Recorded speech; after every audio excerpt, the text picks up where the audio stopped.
नमस्ते। आप इस वीडियो को एक पॉडकास्ट की तरह ले सकते हैं। इसमें हम कवर करेंगे सत्ता की साझेदारी, बोले तो पावर शेयरिंग। ये जो सोर्स ऑफ इंफॉर्मेशन है टोटली एनसीईआरटी बेस्ड है, क्लास 10th सोशल साइंस पे। तो सबसे पहले हम देखते हैं सत्ता की साझेदारी है क्या और ये ज़रूरी क्या है। हमारे दिमाग में सबसे पहले क्या ख्याल आता है? मेरे दिमाग में सीधा सा समीकरण यह है कि सत्ता का बंटवारा मतलब सत्ता का टुकड़ा करना, देश को कमज़ोर करना। हम इस बात से शुरुआत क्यों करते हैं? जैसे ही हमारे मन में आता है सत्ता का बंटवारा या पावर शेयरिंग का नाम मतलब टुकड़े करना, ये बात हमारे ख्याल में नहीं आना चाहिए। इस अध्याय के साथ हम लोकतंत्र की उस यात्रा को आगे बढ़ाएंगे जो पिछले साल शुरू हुई थी। पिछले साल जो भी थी उसका पॉडकास्ट मैं डालूंगा। पिछले साल भी हमने डेमोक्रेसी के बारे में बात की थी और सत्ता के बारे में, तो उसका पॉडकास्ट जो है वो मैं अगले नेक्स्ट में डाल दूंगा। इस अध्याय के साथ हम लोकतंत्र की उस यात्रा को आगे बढ़ाएंगे जो पिछले साल शुरू हुई थी। पिछले साल हमने देखा था कि लोकतांत्रिक व्यवस्था में सारी ताकत किसी एक अंग तक सीमित नहीं होती। विधायिका, कार्यपालिका और न्यायपालिका के बीच पूरी समझ के साथ सत्ता को केंद्रित कर देना लोकतंत्र के कामकाज के लिए बहुत जरूरी है। पहले 3 अध्यायों में हम सत्ता के बंटवारे पर सोच विचार कर आगे बढ़ेंगे। आइए हम बेल्जियम और श्रीलंका की 2 कथाओं के साथ शुरुआत करते हैं। ये दोनों घटनाएं बताती है कि विभिन्न लोकतांत्रिक शासन पद्धतियां सत्ता के बंटवारे की मांग से किस तरह निपटारा करती है या निपटती है। इन घटनाओं से यह समझने में कुछ मदद मिलेगी कि आखिर लोकतंत्र में सत्ता के बंटवारे की जरूरत क्यों होती है। इससे हम सत्ता के बंटवारे के उन रूपों पर बातचीत कर सकेंगे जिनकी चर्चा अगले 2 अध्यायों में की गई है। तो चलिए हम शुरू करते हैं बेल्जियम और श्रीलंका का केस। तो पहले हम बेल्जियम की बात करते हैं। बेल्जियम को हम समझ लेते हैं, उसका ढांचा क्या है, स्ट्रक्चर क्या है। बेल्जियम यूरोप का एक छोटा सा देश है, क्षेत्रफल में हमारे हरियाणा राज्य से भी छोटा। इसकी सीमाएं फ्रांस, नीदरलैंड, जर्मनी और लक्जमबर्ग से लगती है। इसकी आबादी 1 करोड़ से थोड़ी अधिक है, यानी हरियाणा की आबादी से करीब आधी। इस छोटे से देश के समाज की जातीय बनावट बहुत जटिल है। देश की कुल आबादी का 59% हिस्सा फ्लेमिश इलाके में रहता है और डच बोलता है। शेष 40% लोग बिलोनिया क्षेत्र में रहते हैं और फ्रेंच बोलते हैं। शेष 1% जो लोग हैं जर्मन बोलते हैं। राजधानी ब्रुसेल्स के 80% लोग फ्रेंच बोलते हैं और 20% लोग डच भाषा। अल्पसंख्यक फ्रेंच भाषी लोग तुलनात्मक रूप से ज़्यादा समृद्ध और ताकतवर रहे हैं। बहुत बाद में जाकर आर्थिक विकास और शिक्षा का लाभ पाने वाले डच भाषी लोग को इस स्थिति में नाराजगी थी। इसके चलते 1950 और 1960 के दशक में फ्रेंच और डच बोलने वाले समूह के बीच तनाव बढ़ने लगा। इन दोनों समुदाय के टकराव का सबसे तीखा रूप ब्रुसेल्स में दिखा। यह विशेष तरह की समस्या थी। डच बोलने वाले लोग संख्या के हिसाब से अपेक्षाकृत ज़्यादा थे, लेकिन धन और समृद्धि के मामले में कमज़ोर और अल्पमत थे। आइए इस स्थिति की तुलना एक और देश से करें। श्रीलंका एक द्वीपीय देश है जो तमिलनाडु के दक्षिणी तट से कुछ किलोमीटर की दूरी पर स्थित है। इसकी आबादी करीब 2 करोड़ है, यानी हरियाणा के बराबर। दक्षिण एशिया के अन्य देशों की तरह श्रीलंका की आबादी में भी कई जातीय समूहों के लोग हैं। सबसे प्रमुख सामाजिक समूह सिहलियों का है, जिनका आबादी कुल संख्या की 74% है। फिर तमिलनाडु का नंबर आता है, जिनकी आबादी जनसंख्या में 18% है। तमिलों में भी 2 समूह है, श्रीलंकाई मूल के तमिल जो कि 13% हैं और हिंदुस्तानी तमिल जो औपनिवेशिक शासन काल में बागानों में काम करने के लिए भारत से लाए गए लोगों की संतान है।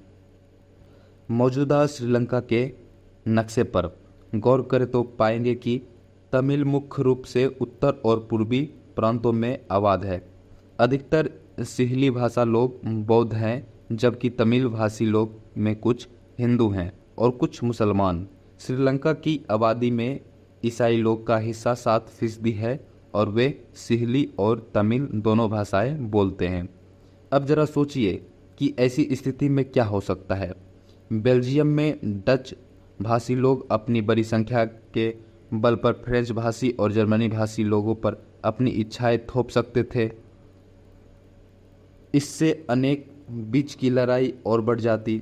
संभवतः इससे देश बंट जाता और ब्रुसेल्स पर दोनों पक्ष अपना अपना दावा ठोकते। श्रीलंका में सिहली आबादी का बहुत ज़्यादा था और वे लोग मुल्क में अपनी मनमानी चला सकते थे। आइए अब यह देखते हैं कि असल में दोनों देश में हुआ क्या था।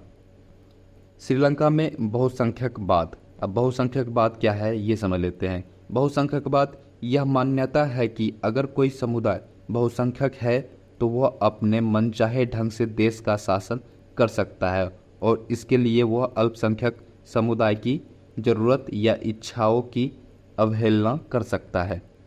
तो श्रीलंका में बहुसंख्यकवाद का जो चांस था वो ज़्यादा बढ़ गया था। सन 1948 में श्रीलंका स्वतंत्र राष्ट्र बना।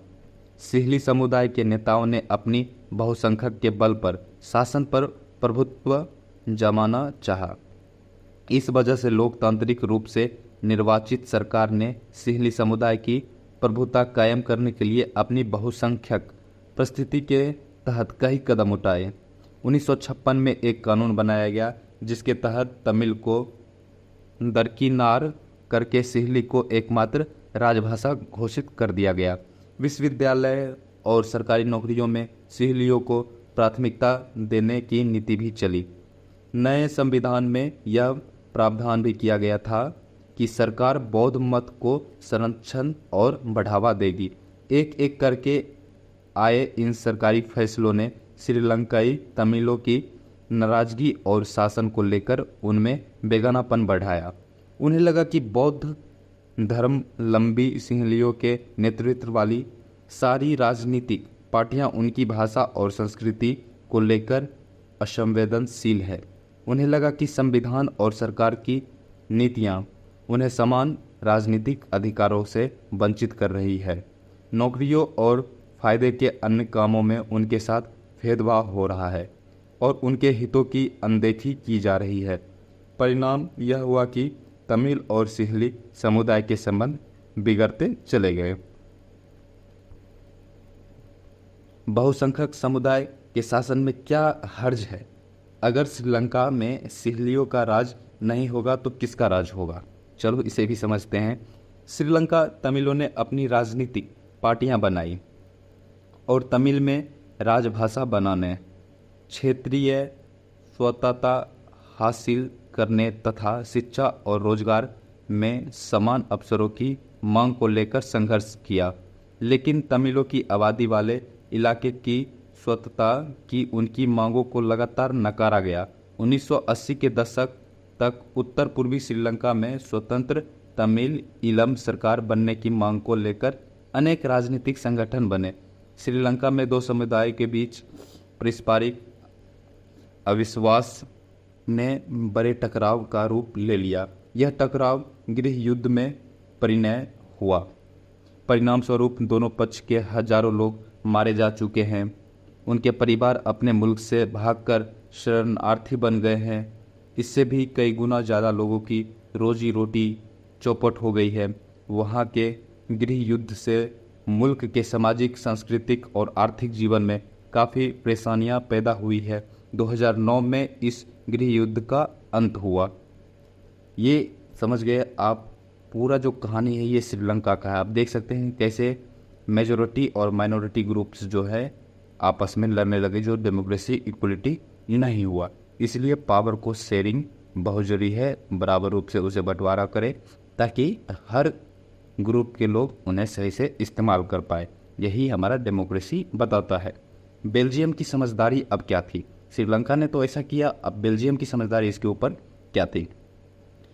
बेल्जियम के नेताओं ने श्रीलंका से अलग रास्ता अपनाने का फैसला किया। उन्होंने क्षेत्रीय अंतरों और सांस्कृतिक विवादों का स्वीकार किया। 1970 और 1993 के बीच उन्होंने अपने संविधान में 4 संशोधन सिर्फ इस बात के लिए किए कि देश में रहने वाले किसी भी आदमी को बेगानेपन का एहसास ना हो और सभी मिलजुल कर रह सकें। उन्होंने इसके लिए जो व्यवस्था की वह बहुत ही कल्पनाशील है तथा कोई और देश ऐसा नहीं कर पाया।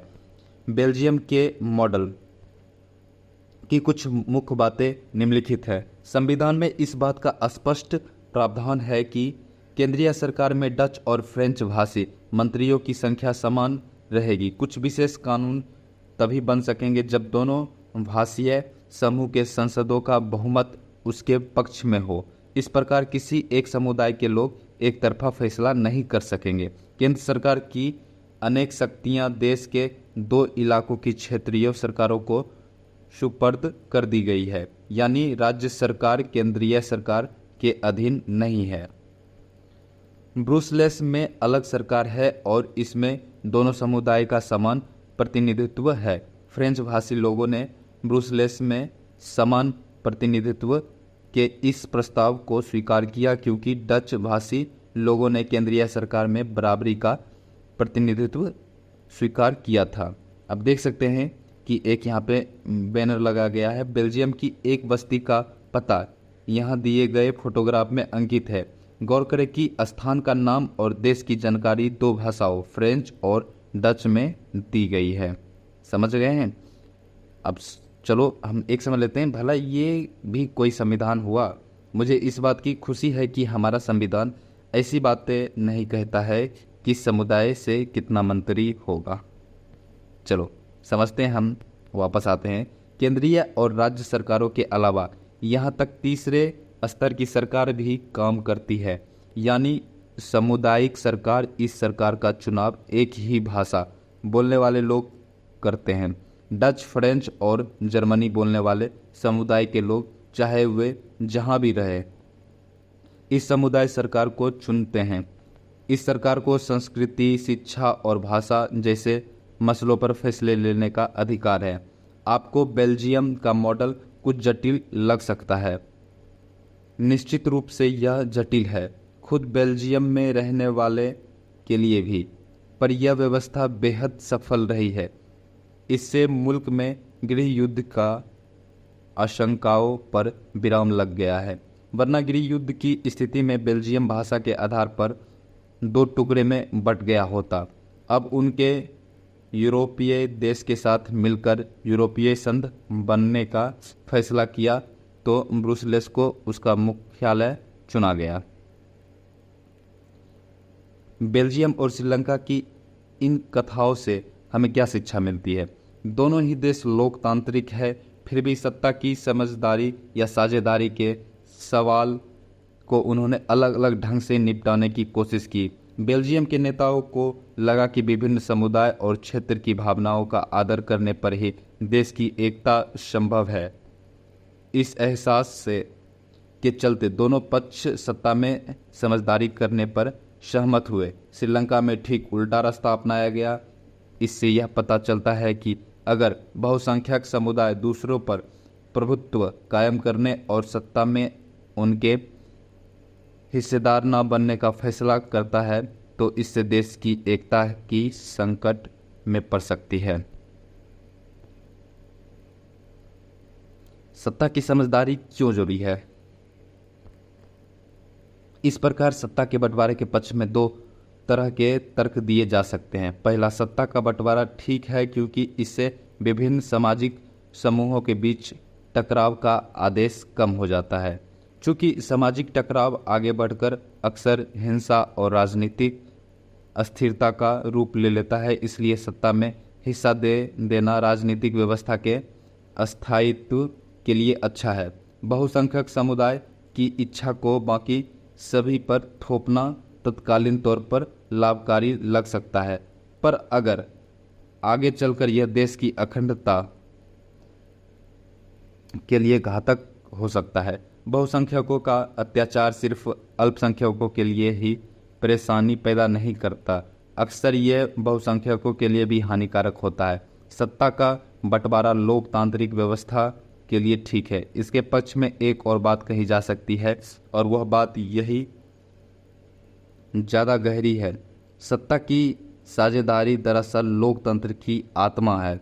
लोकतंत्र का मतलब ही होता है कि जो लोग इस शासन व्यवस्था के अंतर्गत हैं उनके बीच सत्ता को बांटा जाए और ये लोग इसी ढर्रे से रहे। इसलिए वैध सरकार वही है जिसमें अपनी भागीदारी के माध्यम से सभी समूह शासन व्यवस्था से जुड़े हैं।